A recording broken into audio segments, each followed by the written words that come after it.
মামৰা উন্নয়ন খণ্ডৰ অন্তৰ্গত অসম ৰাজ্যিক গ্ৰামীণ জীৱিকা অভিযান তিৰংগা বিক্ৰয় কেন্দ্ৰটি মৰাণহাট পুলিচ পইণ্টৰ কাষত আজি শুভ উদ্বোধন কৰে অসম চৰকাৰৰ সন্মানীয় কেবিনেট মন্ত্ৰী যোগেন মোহন ডাঙৰীয়া।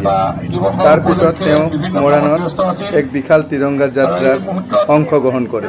আমি তেখেতকো ধন্যবাদ জনাইছোঁ।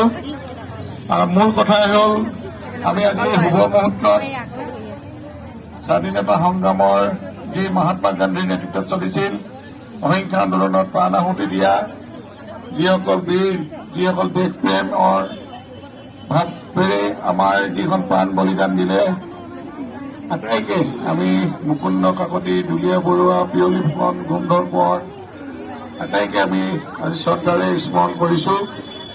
আৰু আমি মহিলাসকলৰ যিহেতু গোটেই আমাৰ দেশৰ প্ৰতিগৰাকী নাগৰিকে এই দিনটোৰ যাতে সুন্দৰকৈ উদযাপন কৰিব পাৰে আৰু জনগণক ইয়াৰ সজাগ সচেতন কৰিব পাৰে, মানুহৰ প্ৰত্যেকৰে নাগৰিকসকলৰ মনত দেশপ্ৰেমৰ ভাৱ জাগৃত হয়, নিজৰ দেশক জাতিক নিজৰ আই মাতৃক ভাল পায়, দেশৰ কাৰণে যিসকলে প্ৰাণ আহুতি দিলে সেইসকলকো শ্ৰদ্ধা জনোৱা, লগতে আমি দেশখনৰ সুৰক্ষাৰ কাৰণে নিৰাপত্তাৰ কাৰণে আজি সেনা বাহিনীসকলে যেনেকৈ দেশখন সুৰক্ষিতৰ কাৰণে নিজৰ দায়িত্ব কৰ্তব্য পালন কৰি আছে, ঠিক তেনেধৰণে এটা কাৰ্যসূচী দেশৰ প্ৰধানমন্ত্ৰী নৰেন্দ্ৰ মোদী ডাঙৰীয়াৰ অসমৰ মাননীয় মুখ্যমন্ত্ৰী ডক্টৰ হিমন্ত বিশ্ব শৰ্মাকে আদি কৰি আমাৰ নেতাসকলে এনেধৰণে কাৰ্যসূচী ৰূপায়ণ কৰিবলৈ আহ্বান জনাইছিল। আমি আজি এই কাৰ্যালয়ত বিপিনি উদ্বোধনৰ লগতে আমি পদযাত্ৰাৰে আমি সজাগ সচেতন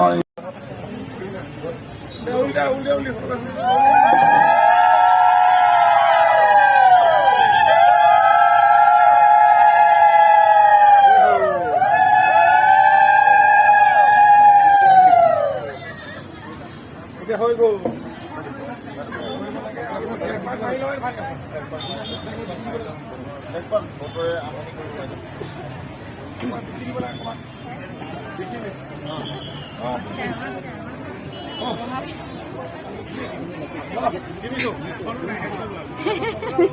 আপুনি ডাঙৰ খাব